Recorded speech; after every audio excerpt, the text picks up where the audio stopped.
Welcome to RegTalks, a podcast dedicated to the latest trends from the world of RegTech, FinTech, and financial regulations. My name is Klaus Christensen, and I'm the CEO and co-founder of Know Your Customer. Today, it is my great pleasure to welcome Ankush Samant as my guest. Ankush is the head design thinker with the global CX team at Standard Chartered Bank.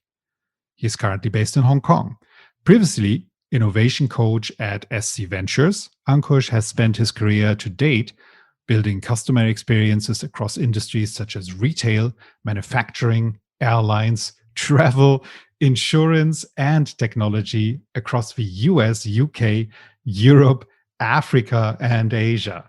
That is amazing. Ankush, thank you so much for being here. Thank you for inviting me over here, Klaus. It's my pleasure. Ankush, it's such a pleasure to catch up with you. It feels like ages ago when we first met in 2018. At the time, I had just arrived in Hong Kong to join the Supercharger Accelerator program, where you were part of the Standard Chartered team. For the listeners, would you mind telling us a bit about your background and the journey that brought you where you are now? It's interesting. My career journey started at almost like a micron level. I was a semiconductors engineer. And while I was building that, I always wondered, what are we building these chipsets for? Where will they be used? Who will be using them? And I realized I'm also one of the users, but then there are so many other use cases for something which is almost invisible. That took me to some of my next decisions in my career, which is understanding how businesses are defined, how they develop, how they grow, and how design goes hand in hand with all of them. And when I say design, it can be multiple aspects of design, ranging from what you see, which is visual, to what you don't see sometimes, which is service. I did study a lot of those aspects of design as well as business. I focused a lot more on how marketing works, how operations work, and that in the new world, that all culmination of all is called innovation. So in the end, I realized that I was actually studying innovation. Then I started applying some of these aspects, which I was learning in early stage startups, because they were the best places to do it all together. And they gave me the opportunity to do it all together. Subsequently, I worked with a few IT services company, and actually they gave me the opportunity of working across geographies and across industries. So that was a great time for me to learn. Just before joining Standard Chartered Bank, I was again setting up innovation labs for a couple of such companies in travel and retail. And when I say innovation labs, they can be either focused on just enterprise innovation, which is more inward looking, or customer innovation, which is more outward looking. And with all of those experiences, I then moved to Hong Kong to set up the Accelerator Lab, which we all now know of, which has now developed itself into something called SC Ventures. My initial role was called Entrepreneur in Residence, which was interesting in itself because they wanted to develop every idea as a venture, both within and outside of the bank. And then it became Innovation Coach, which is, can we help coach businesses and individuals in the bank to be innovation units in themselves? Because logically, just a small team can't be driving innovation for a bank as large as Standard Chartered Bank. So here I am. Very recently, I have moved from my role as innovation coach in SC Ventures to leading design thinking within the customer experience team. It's a much more global role in its own. It is very similar to innovation coach, which is we have to guide some of these individuals and business units on the innovation journey, but it focuses much more in delivering front-end customer experiences. Brilliant. I can absolutely relate to your beginnings. I started my own career as a hardware designer, building with the chips of the same kind that you would design. As head of design thinking at Standard Chartered Bank, you look after internal initiatives and external partnerships to drive innovation within the business. From your point of view, what are some of the areas in financial services that are most ready for disruptive innovation at the moment? That's a very interesting question because someone can go on and on, right? Financial industry, there are so many things happening. But I always start from customers' point of view. So if you look at what are the top things which customers want, they want simplicity, can understand what is being given to me. They want ease, can I easily do the transactions? They want change and newness, right? That's where they are saying, give me something new. I'm really bored of these old systems. And finally, because it's finance, it's their life earnings which is going into the system. So the end or the most important probably is trust. Now, these are the various things from customers' point of view, which are also driving some of these disruptions for financial industry. So in terms of technology, if you look at it, there are various technologies which became very popular maybe 10 years, 20 years ago. Then banks and financial industry veterans thought it's not really working out for us. So there was a dip. And then they're again rising up. For example, robotic process automation is one of those, right? It went down some time back, but now people are realizing there is immense value in it, especially in operations and multiple places where the work is very monotonous. Can we just automate it, make it much faster and much more cost effective? Cloud is another one, which is picking up pace in various financial industries and banks. And there is immense potential to cloud. It's not just about reducing your costs from on-premise implementations, but there is much more collaboration on cloud, which is possible. API platforms and integration between different platforms through APIs and through external parties. I think that's something as technology, which is again picking up AI, and within it, machine learning, which is again picking up pace. There is so much data with banks like ours, which has been sitting on top of this mammoth repository of data. And then there are a few which are in early stages of being experimented. For example, blockchain technologies. People initially thought, oh, it's something wonderful. Yes, it is wonderful, but not on the front of it. It's on the back of it where it creates those wonders. Quantum computing, early stages. Some of these new technologies which are enabling instant payment and other things. And then we are also sometimes seeing augmented reality, virtual reality, seeing if it makes sense to the industry. Now, customers' point of view, technology point of view. So what it leads from a business point of view. I would say there are 5 things which it might disrupt. Consumer banking, because it's the retail customers who want to see this. So various things around consumer banking, funds transfer and payments. Thirdly, investments and wealth management. How do we deliver and how do customers gain the maximum value from it? Commercial banking, transaction banking, and those which are more corporate focused and SME focused probably. And lastly, insurance, which is also a part of financial journey of a customer. So how do financial industry and insurance industry combine and collaborate together to give those disruptive solutions to customers? Customer centricity is one of the things Standard Chartered is very focused on. And it's also one of the core company values here at KYC. Might you share with us a few key principles to keep in mind when bringing specific vision for customer centricity to life? So there are, I would say, 6 things which I realize might make most sense for an organization to become customer centric. And I'll begin at the top, which sometimes is the most important, which is customer focused leadership. So it's the leadership who has to realize that this is the most important thing. Maybe 50 years back, you just need to create a new solution in the market and it would sell by itself. Then came a new era in which now this product needs to be differentiated. So a lot more focus was on the business and marketing aspects to it. How can we make it cheaper than our competition? And then it changed to, no, we have to deliver something more. We have to please the customers. The customers have to demand for our products. And that led to this whole thing about, yes, the leadership needs to understand that. That's the first. The second is there should be channels to drive continuous customer feedback, and that should improve your products. Now, it can't be just one way from the company or the corporate to the customers. You need to create channels which can very quickly tell you what customers are saying, what they're feeling about your products, what they're experiencing like. The third is all of the organization which should focus on design experience. So that's where the financial UX design becomes much more important and it's picking up. And when I said this design, this doesn't just mean to the end customers, but sometimes even to internal stakeholders. The fourth is how do we empower frontline? Now, frontline again has always been the selling ones. Like relationship managers, they're selling. Call center staff, they're hearing complaints, but then they're selling something back. How do we empower them to really listen to customers, understand what they're saying, and maybe help improve the products in-house? The fifth is we should now move away from traditional metrics. How do we understand customers that much better? And how do we say that if customer is becoming happier, can we then say our organization is doing better? And that's where we need to introduce new metrics. We need to listen to customers every moment. And that comes down to the last one, which is how well are we understanding our customers beyond just data points? So customers might be just putting up in feedback scorecards saying that, yes, your product is great, but we don't know why they are saying so. Or if they are saying, yeah, I'm really unhappy about it, we don't know why they are saying so. We really need to understand that. and collate that information, draw insights from that so that the rest of the organization can benefit from it. If we think about regulations here, how have regulators changed their thinking about customer centricity in our financial institutions world? It's again one of those things which is, I think, hidden from the plain eye of maybe a customer. And that's interesting in itself. Sometime back, I think regulators and even the banks were very product centric.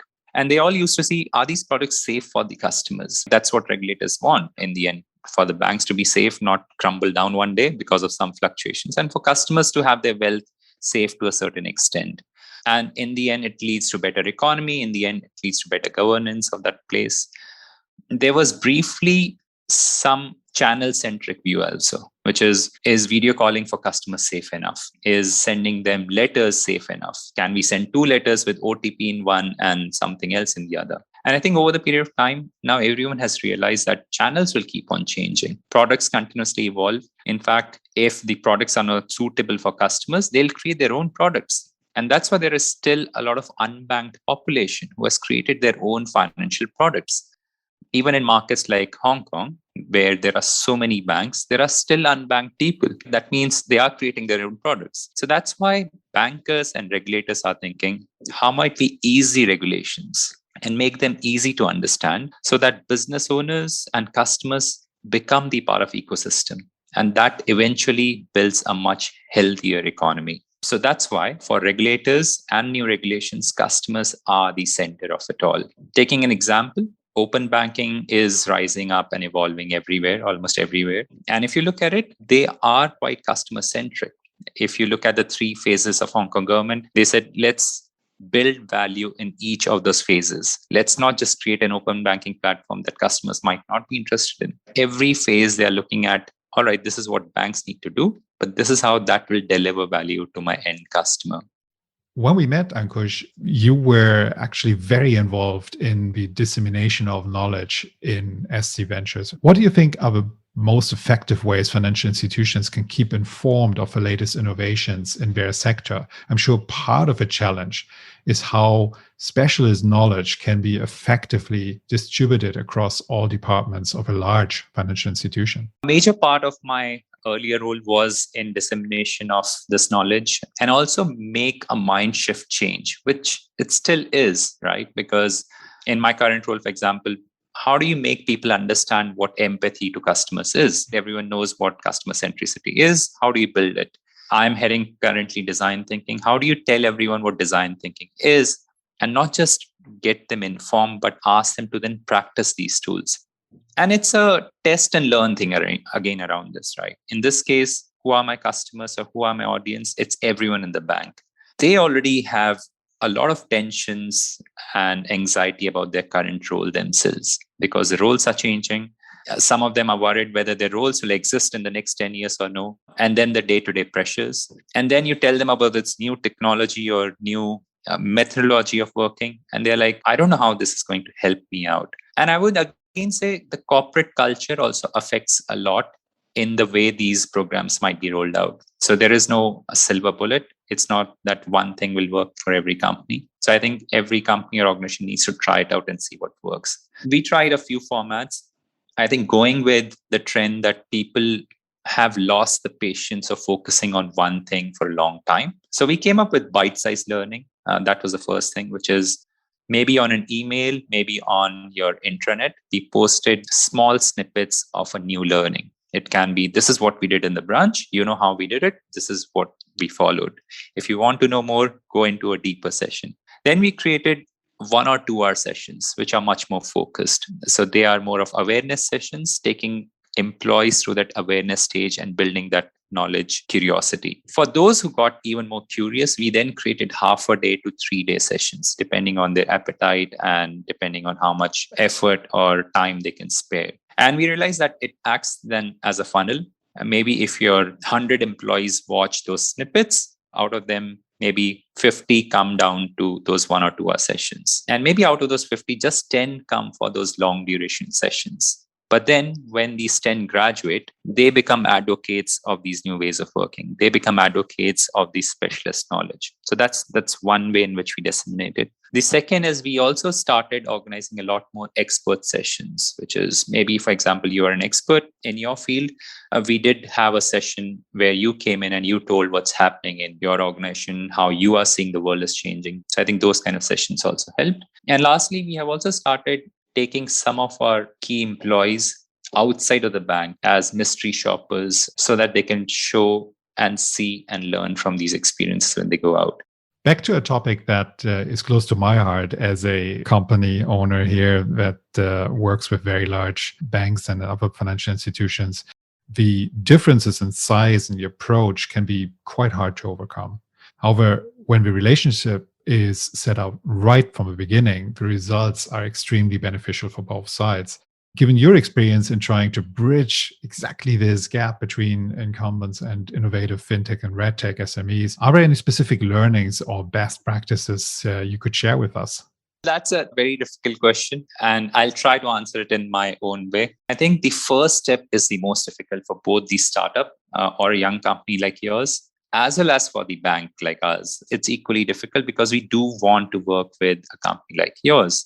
And if you look at it, why is it there, this difficulty? So if you look at big companies, they are almost like giant spaceships. They are slow moving, but their high momentum can be dangerous. So they can't be going too fast. That's why they need to be very focused. If you look at it, they don't really change directions so often. Positive thing might be that they have years of knowledge hidden in the insides. And they have been working with technology and sometimes business models that has taken them historically through the last 100 years or more or less, right? On the other hand, now if you look at young companies, they are almost like jet skis. They're very fast. They are very easy to maneuver. At least like you can quickly change and say, let's build a slightly different product which might work for us. Let's change our customer segment which might work better for us. So they can change those directions very quickly.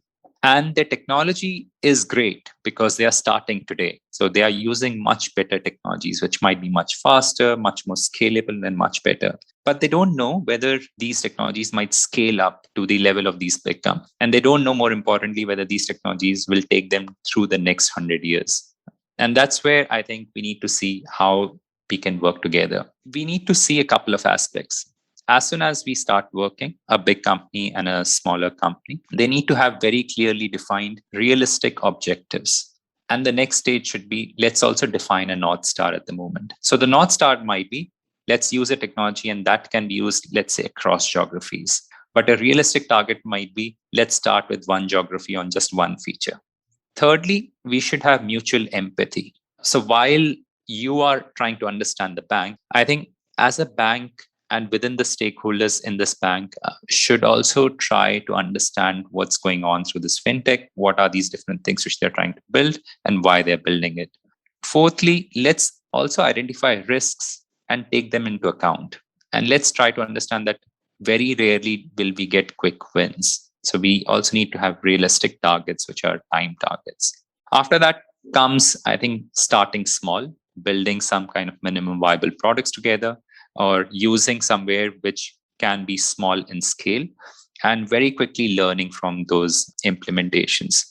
And that comes to measuring continuously. Let's also set up very clear parameters which we'll be observing to say that, yes, it's working much better for me. And lastly, I think then use the young company's jet ski capabilities. If we see that this is not working so well, let the big bank, along with the jet ski smaller company, change directions very quickly. I love your point about empathy. The other point I noticed about what you said is you mentioned circles and feedback. So is at the heart of the cooperation between fintechs, RegTechs, and financial institutions an agile methodology? It is definitely agile methodology. It's slightly different from the agile by its definition, right? Because agile came from the IT world, especially the product development world. And sometimes we see that, shall we just follow blindly what they came up with? It's much more about flexibility. And yes, it's definitely about empathy, because I think we do run in agile ways multiple times, but we don't run in empathetic agile ways, which is, are we really understanding what the other person is saying? We don't want to run just fast. We want to run fast along with someone else. I think that's what's most important in this case. Yeah, I agree. So last question, it's one we asked all our guests. If tomorrow you woke up and somehow you had become the global financial regulator, what would be the first thing you would do? And of course, why? I haven't really worked on the regulation field. I don't have a deep knowledge there, but I have observed them. And based on my observations, I think a lot of financial regulators are also coming up with their own innovation teams. I think that's a great step forward.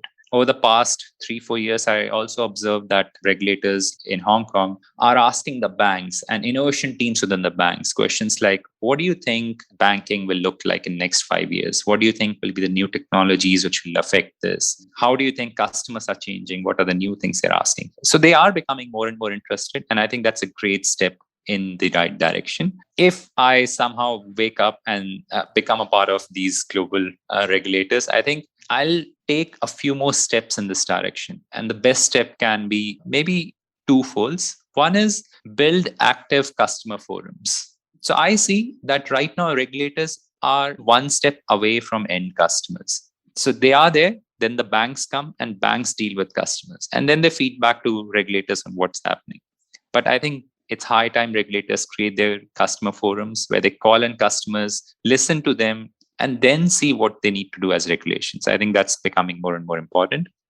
And the second is hire a specialized team which can then help them look into this direction. So very recently, I was seeing in the last 10 years, if you see, companies are hiring people like ethnographers, understanding how people are changing. They are hiring more and more UX designers and service designers to help them understand how they can design these things in a much better way. And they're hiring someone called sometimes customer experience advocates, or they go by multiple names, which are telling them this is what you should be doing because customers are telling you this. So I guess regulators should also now start hiring such people. Interestingly, I'm seeing that State Bank of India, which is one of the more traditional banks in India, has started hiring some of these roles. In fact, even very disruptive organizations like Adobe, in just last 10 years, they have hired someone called an ethnographer, which is they want to observe much more deeply about what customers are doing, how their attitudes and behaviors towards this changing world is changing in itself. Smartphones and all haven't come in the last 50 years. They have come in just last 15 years. So it has changed people a lot more. And that means regulators now need to understand this changing behavior much better so that they can also, at the same speed, try to change the regulations. Thank you so much, Ankush. That has been enlightening. Thank you, Klaus. It has been my absolute pleasure to be invited. Thank you for listening to this episode of RegTalks. My name is Klaus Christensen, and I'm the CEO and co-founder of award-winning RegTech provider Know Your Customer. If you liked the episode, please subscribe to the whole series and leave us a review. And if you'd like to connect with us, suggest a guest or a topic for an upcoming episode, please send us a message at info@knowyourcustomer.com or visit knowyourcustomer.com/RegTalks.